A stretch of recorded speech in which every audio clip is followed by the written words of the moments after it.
Bonjour à tous, on se retrouve pour une nouvelle position de milieu de partie avec le trait ici pour les noirs. On est dans une position un peu complexe hein, avec les rois un peu affaiblis, les deux rois affaiblis. Le roi noir qui se trouve au milieu de l'échiquier et qui n'est pas si bien protégé. Il y a quand même pas mal de monde. Hein. Le cavalier est pas si mal placé parce qu'il contrôle deux cases du roi, le fou sur cette diagonale, la colonne ouverte pour la dame et peut-être même une menace avec la tour pour prendre ce fou qui est attaqué aussi par le cavalier. Donc si c'est au blanc joué, il y aurait un bon coup certainement, ce serait de prendre le fou avec la tour sur échec. Donc c'est une menace qu'il ne faut pas négliger. Après, les noirs ont aussi des pièces en direction du roi, bien sûr, avec la batterie dame et fou sur ce pion en G2, les deux tours sur les colonnes ici, la colonne semi-ouverte pour cette première tour ici, et colonne pour l'instant fermée, mais qui peut s'ouvrir à tout moment, puisque le pion pourrait prendre le fou hein, et créer une attaque du coup sur le pion ici en H2. Au niveau du matériel, c'est égalité, dame, 2 tours de fou contre dame, 2 tours, fou et cavalier, 5 pions de chaque côté. Donc le matériel ici est équilibré. C'est au noir de jouer, alors évidemment, heureusement pour eux, hein, encore une fois, les blancs, sinon, prendraient le fou avec la tour sur échec ou forcé, bien évidemment, et on serait obligé de donner la dame parce que le roi n'a pas de case, hein, donc ce serait quand même un peu embêtant. Donc c'est au noir de créer des menaces de leur côté, c'est le fait de jouer en premier, d'avoir l'initiative évidemment. On peut en premier créer des menaces, un coup de défense c'est possible en bougeant le fou peut-être, mais c'est pas forcément une très bonne idée. On pourrait jouer un coup comme fou et 6 dans l'idée, on attaque la tour et le fou, et du coup s'il prend le fou ici, on prend le sien là-bas et on crée des menaces très forte, hein, puisque on menace de prendre le pion avec la tour, et ce pion ne peut pas avancer, parce que sinon il sera pris quand même, hein, s'il avance d'une case, hop, on pourra prendre avec la tour, et le pion est cloué, hein, avec la dame sur la diagonale. Donc là, la position des blancs est très compliquée, parce qu'après, comme la colonne s'est ouverte, évidemment, ce serait une bonne attaque. Mais sur ce coup de fou, les blancs ont un bon coup. Hein. En fait, ils vont jouer un coup intermédiaire. Donc avant de prendre le fou, ils vont éviter la menace qui est d'ouvrir la colonne hein, avec le pion, un coup que vous pouvez essayer de trouver, hein, mais c'est un coup forcé évidemment, donc c'est l'habitude des coups forcés, et, évidemment vous allez le trouver rapidement, il n'y a pas tellement d'échecs dans cette position, et si on veut empêcher évidemment la prise du pion sur le fou, eh ben, il faudra bouger le fou, donc le bon coup c'est bien l'échec avec le fou, on donne le fou, hein, c'est un sacrifice évidemment. Bon, en fait, le fou était perdu. Dans tous les cas, on allait le perdre. Donc, autant le donner de manière efficace. Et quand le roi va prendre le fou, là, cette fois, maintenant, la tour prend le fou. Et là, ça change tout. Hein. Maintenant, cette tour reste dans une colonne fermée. Alors, elle est sur une colonne semi-ouverte ici, évidemment. Il pourrait y avoir une attaque avec le pion qui avance. Mais l'attaque des noirs est déjà quand même beaucoup moins forte. Un coup intéressant. Alors un autre coup qui pourrait être intéressant avec le fou, c'est bien sûr le coup forcé, hein, le fou qui prend le pion ici sur échec. Mais après on récupère ce fou. Mais ici, il va y avoir très, très rapidement un échange de dames. Alors, un échec, c'est le mieux pour les blancs, encore une fois, un coup forcé. Le roi va être obligé de bouger. On peut le mettre en C7 ou en E7 éventuellement. Voilà, pour le cacher ici en F8, mais la tour blanche revient défendre le roi. Et bon, il y a un avantage noir, mais il n'est peut-être pas si grand. Si le roi était venu de l'autre côté, le problème c'est qu'il n'avait pas beaucoup de cases pour se protéger, hein, parce que s'il allait là, il y avait la fourchette, évidemment avec le cavalier qui allait prendre le fou, donc il n'y avait pas énormément de cachette pour le roi noir en fait. Hein. Donc ce coup de fou prend G2 n'est pas non plus très efficace. On va chercher un autre coup. Forcé, plus fort que ça évidemment.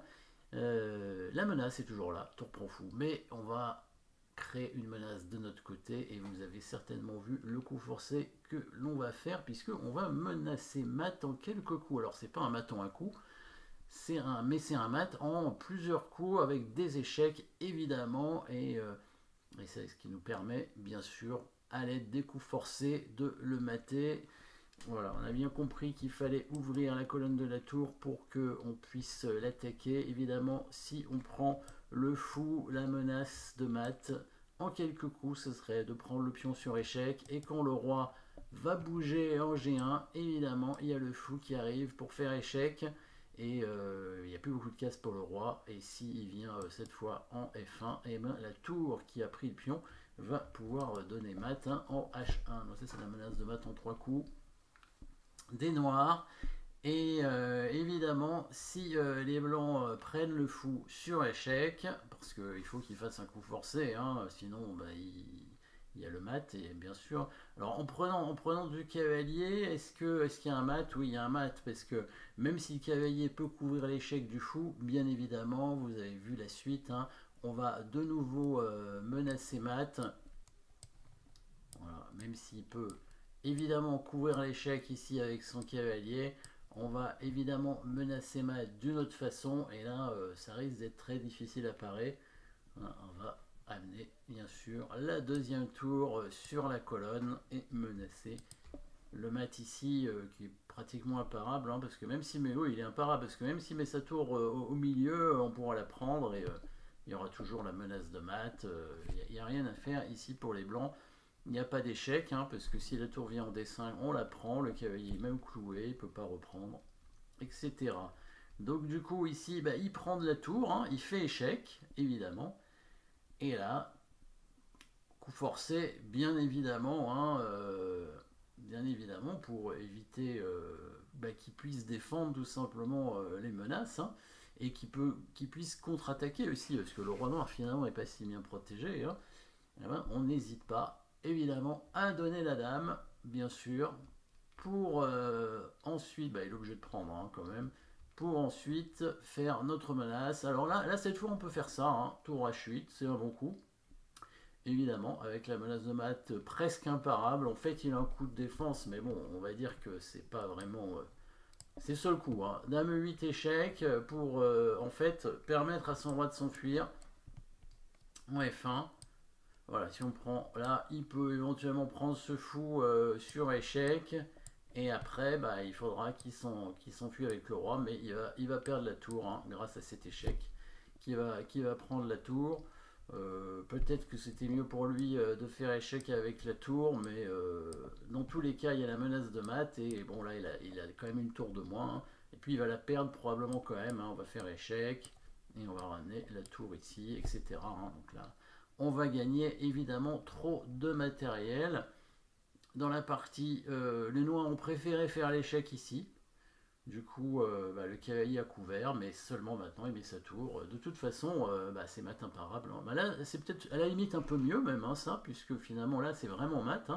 Là, les blancs ne peuvent même pas faire échec. On peut éviter le mat en mettant la dame ici, évidemment en H5, parce que après le roi peut s'enfuir, mais là les noirs vont pouvoir prendre un peu trop de matériel. Évidemment ici, on va gagner la tour, et puis on aura 2 tours de plus. Et ce sera évidemment trop. Voilà, une attaque très forte avec les noirs grâce au coup forcé. Et attention, petit coup. Alors le coup forcé et l'échec n'étaient pas suffisamment forts. Le coup de défense permettait aux blancs de créer un coup forcé. Donc attention, le plus simple et le plus rapide, c'est de créer des menaces de mat. Et il fallait bien considérer, bien sûr, le sacrifice de dame avec le mat. Le mat avec coup forcé, finalement, fou des 4 échecs, c'est peut-être le mieux. Peut-être que le bon coup, c'était mettre la dame, en fait, au E3. Évidemment, les noirs allaient gagner la dame, et allaient gagner aussi la tour, puisque en faisant tour H8, on menace mat en H1. Et en plus, on va gagner la tour derrière. On pouvait évidemment prendre la dame d'abord, si on veut. Voilà, et ensuite seulement mettre la tour en H8 pour gagner la tour. On aurait gagné une deuxième tour, donc une tour et une qualité d'avance. Ça fait trop, évidemment, en finale. Voilà, merci d'avoir suivi cette position, et à très bientôt.